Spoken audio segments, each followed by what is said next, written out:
আমি এখন কোন দিকে মুখ করে আযান দেব মুআজ্জাজ মুহতারাম তো বিশ্ব রাসূল দয়ার নবী মায়ার নবী বলতেছে হে আমার সাহাবী তুমি আমাকে সম্মুখে রেখে তুমি আযান দাও জোরে বলি সুবহানাল্লাহ সুবহানাল্লাহ সুবহানাল্লাহ। আমাকে দেখে আযান দাও।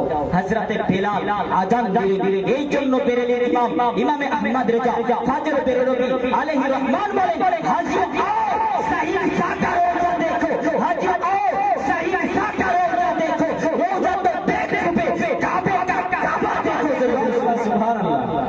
এ হাজিরা তোমরা তো হজ করতে এসেছো তাই না? হজ করতে যান আপনাদের গ্রামের মানুষ তাই তো?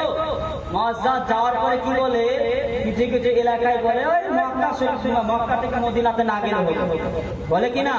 মুআজ্জাজ হাদিস শরীফের মধ্যে এসেছে যে যেই ব্যক্তি মক্কা হজ করতে গেল আর মদিনা জিয়ারত করতে গেল না ওর হজ আপনার কিনা সম্পূর্ণতা হলো না, ওর হজ সম্পূর্ণতা হলো না।